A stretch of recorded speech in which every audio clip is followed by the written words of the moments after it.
Hello, welcome to our channel, welcome to Amy's channel. आज मैं reading कर रही हूँ कि रेस्ट ऑफ द ईयर 2025 में आप लोगों का लव प्रेडिक्शन क्या रहेगी। मैं यहाँ पे ओशनिक टैरो यूज़ करूँगी, जर्नल रीडिंग है। उसके बाद लाइफ पर्पसेस ऑरेकल कार्ड से एंजल के मैसेजेस निकालेंगे। जो चीज़ रेजोनेट करे वो लीजिएगा, जो चीज़ रेजोनेट ना करे वो नहीं लीजिएगा। हर रीडिंग आपके लिए नहीं है। तो देखते हैं कि आपकी रीडिंग में क्या है और रेस्ट ऑफ द ईयर आपका कैसा रहता है लव के बारे में। और ये मैं उनको बता रही हूँ, इसमें हर पर्सन शामिल है, चाहे आप कांटेक्ट में हैं, चाहे आप कांटेक्ट में नहीं हैं, चाहे आप क्रश में हैं, आप जिसके बारे में पूछ रहे हैं, क्योंकि ये लव प्रेडिक्शन का है। ठीक है, मुझे कार्ड्स पकड़े हैं तो जो मुझे एनर्जी बहुत स्ट्रॉन्ग फीलिंग हो रही है, कहीं ना कहीं फाइनेंशियल इश्यूज़ हैं आपको या उस पर्सन को।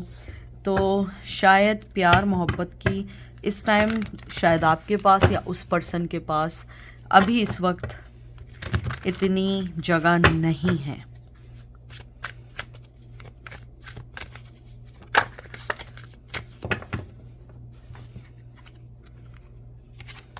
सबसे पहले आया है night of cup, cancer, Scorpio, Pisces. Star का कार्ड आया है। ओहो, सारे कार्ड्स बड़े अच्छे आ रहे हैं भाई। स्टार का कार्ड आया है यहाँ पे, एक्वेरियस की एनर्जी आई है, और उसके बाद आया है नाइन ऑफ कप। यानी मैं कहती हूँ इससे अच्छे कार्ड्स नहीं आ सकते। आपकी rest of the year love के जो है, कुछ लोगों को प्रपोजल आ सकता है। कुछ लोग अगर किसी के कहते हैं ना कन्फेस करने का सोच रहे हैं कि वो पर्सन कन्फेस करेगा, यहाँ पे मुझे लग रहा है कि अपनी मोहब्बत का इकरार करने का भी आ रहा है रेस्ट ऑफ द ईयर। और अगर नहीं भी होगा तो 100% मार्च 2026 तक आपको कोई गुड न्यूज़ ज़रूर मिलेगी, क्योंकि यहाँ पे आप उस पर्सन की एक विश हैं, मोहब्बत हैं। आपका पर्सन आपके लिए बहुत मोहब्बत रखता है और वो आपको बहुत अच्छे वे में देखता है या सोचता है। उसको लगता है कि आप जो हैं एक ऐसा उभरता हुआ स्टार हैं, या ऐसा ज़रूरी नहीं है कि स्टार के आप कोई फिल्म स्टार ही हो, यानी आप एक ऐसा स्टार हैं कि जिसकी लाइफ में जाएंगे उसकी लाइफ को सही कर देंगे। और आपका पर्सन देखता है कि जिस तरीके से आपकी ग्रोथ हो रही है, जिस तरीके से आप आगे बढ़ रहे हैं, नामुमकिन है कि कोई आप तक ना पहुंचना चाहे। Page of pentacles, Taurus, Virgo, Capricorn, 5 of wands. यहाँ पे लियो की एनर्जी आई है। आपके पर्सन अगर किसी वजह से आपकी तरफ नहीं आ रहे हैं या टाइम ले रहे हैं, क्योंकि कोई सिचुएशन नहीं है, वो पर्सन बाय बर्थ थोड़ा स्लो मूवर है, लेकिन वो यहाँ पे एक और चीज़ देख रहा है, क्योंकि आप एक स्टार हैं उसकी नज़र में। उसको लगता है आप बहुत आगे जा रहे हैं, बहुत आगे बढ़ रहे हैं, आप तक रीच आउट करना बहुत मुश्किल है। कहीं ना कहीं आप उसके लिए कंपटीशन क्रिएट कर चुके हैं। हो सकता है आपकी लाइफ में लोग ऐसे आ चुके हों, या आपने अपना कहते हैं ना बार जो है वो बहुत रेस कर दिया है। तो वो उस पॉइंट तक आने के लिए सोचते हैं कि किस तरीके से I will reach out that mark, क्योंकि आपने जो मार्क कर दिया है वो उस पर्सन के लिए इतना इजी नहीं है, क्योंकि जैसे मैंने कहा है वो टर्टल की तरह है, बहुत स्लो मूवर है। उसको लगता है कि जितना फास्ट आप लोग आगे बढ़ रहे हैं, इतना फास्ट शायद वो आगे ना बढ़ पाएँ या फैसला ना ले पाएँ। आपके पर्सन को ये भी लगता है कि कहीं ना कहीं आप जो हैं बहुत अच्छे से अपनी ज़िंदगी को बैलेंस कर रहे हैं, चाहे फास्ट चल रहे हों। तो अगर मैं लव प्रोटेक्शन देखूं, अगर आप उस तक रीच आउट हो गए तो वो यकीनी तौर पे आपको वेलकम करेगा या करेगी। लेकिन यहाँ पे मुझे दिसंबर से मार्च के दरमियान थोड़ी सी हिलजुल दिख रही है, जहाँ पे वो आपके लिए आगे बढ़ सकते हैं या बढ़ सकती है। 9 ऑफ सोर्ड्स क्या कार्ड आया है यहाँ पे, जेमिनाई की एनर्जी आई है, page of swords, Gemini, Libra, Aquarius. और यहाँ पे डेथ का कार्ड आया, ट्रांसफॉर्मेशन का आया है, और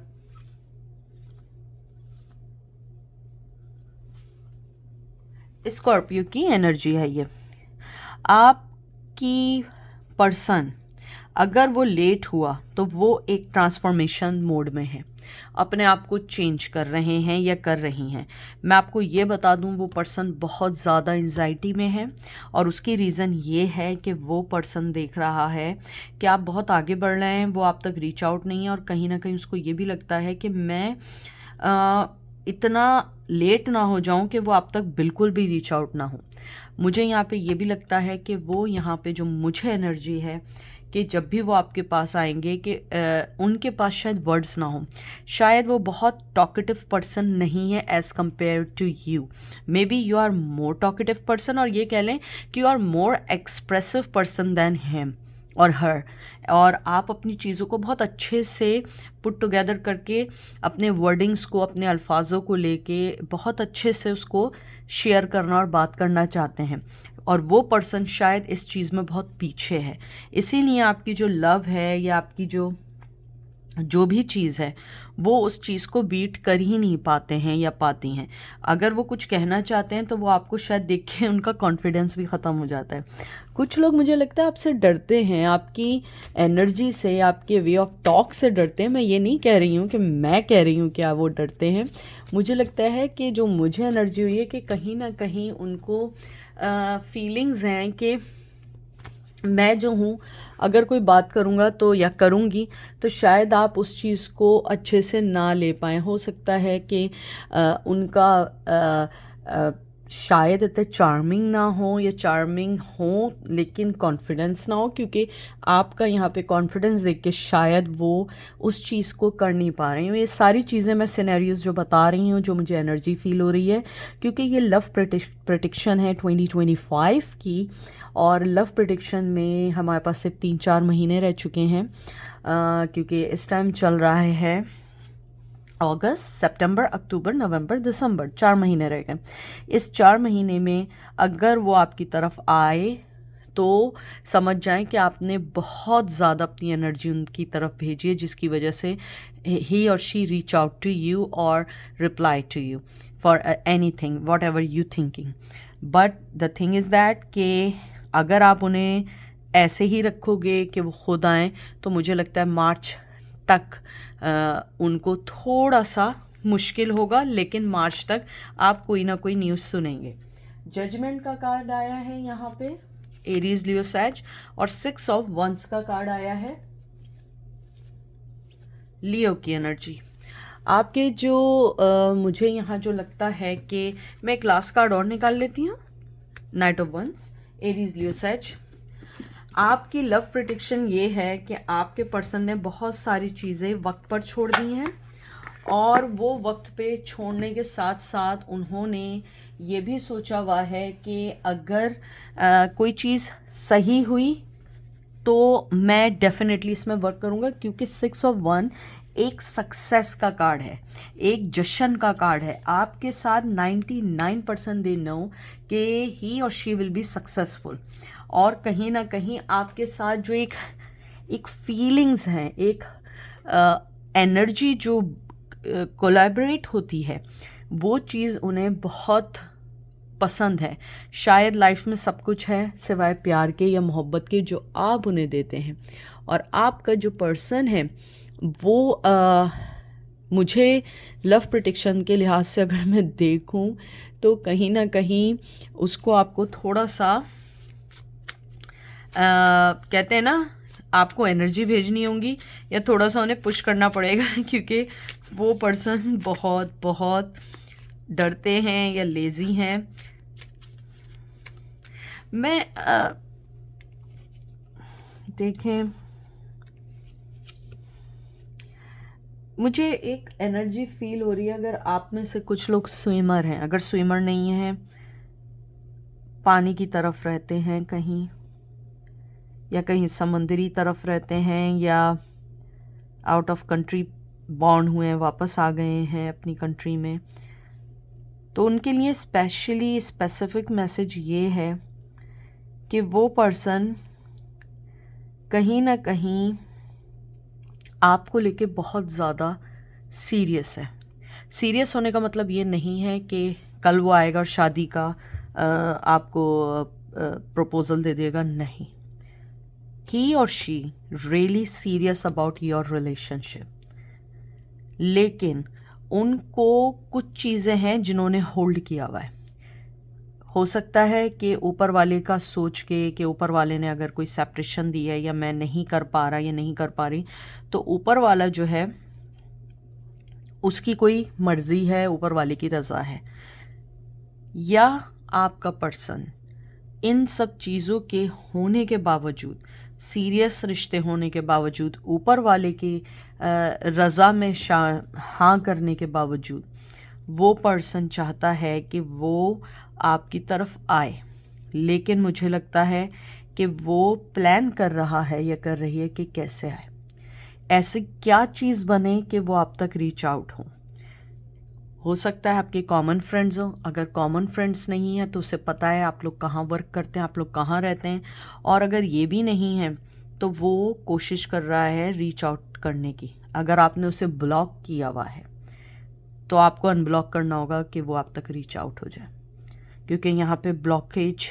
दिख रही है बहुत स्ट्रॉन्ग। तो आपको उन चीज़ों को थोड़ा सा अपनी तरफ से सॉल्व करना होगा अगर उस पर्सन को लेकर आना है तो, वरना मार्च तक ज़रूर है, लेकिन उसके अंदर जो मैं कह रही हूँ ना कि आपको थोड़ा सा पुश करना पड़ेगा, थोड़ा सा कहते हैं ना कि उन्हें कन्वेंस करना पड़ेगा इनडायरेक्टली कि अनब्लॉक कर दिया या किसी के थ्रू कुछ हो गया, क्योंकि वो person go with the flow के मोड में है कि मैं सही है, मैं इस रिश्ते के साथ हूँ, लेकिन मैं ऊपर वाले के साथ चलूँगा। लेकिन अगर ऊपर वाला भी साथ नहीं है और मैं रिश्ते के साथ हूँ तो मैं कोई ना कोई ऐसी चीज़ करूँ या करूँगी कि मैं आप तक रीच आउट हो जाऊँ।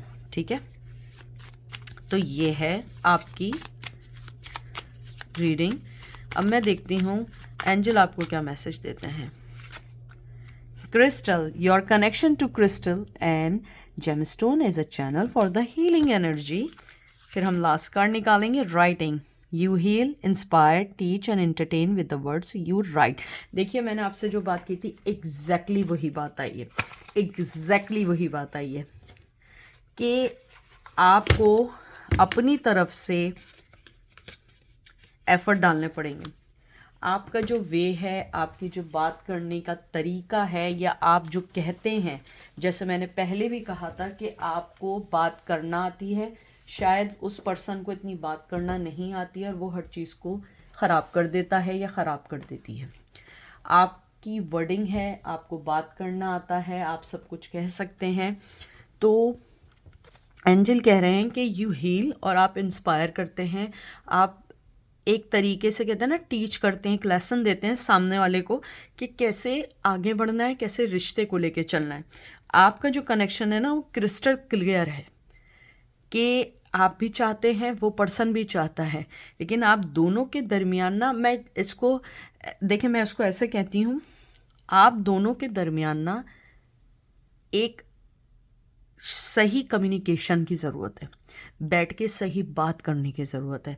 अगर आप दोनों का वे ऑफ अंडरस्टैंडिंग डिफरेंट है तो आपको किसी ऐसे पर्सन को बीच में डालना पड़ेगा जो आप दोनों का अच्छा चाहने वाला हो। ये ना हो कि वो उनकी तरफ से कोई ऐसा बंदा हो या आपकी तरफ से हो कि वो इस रिश्ते को तोड़ना चाहता हो।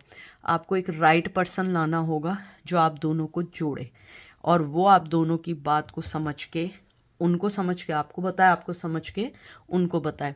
तो वो कम्युनिकेशन यहाँ चाहिए। और मुझे लगता है कि आप बहुत मैच्योर हैं, चाहे मेल हैं या फीमेल हैं, आप इस रिश्ते में बहुत मैच्योर हैं। वो पर्सन भी मैच्योर है, लेकिन way of understanding, way of thinking बहुत डिफरेंट है, इसलिए इस रिश्ते में थोड़ी सी प्रॉब्लम आ रही है। तो ये थी आज की रीडिंग। आई होप आपको पसंद आएगी। अपना ख्याल रखिएगा, दुआ में याद रखिएगा। Take care, bye.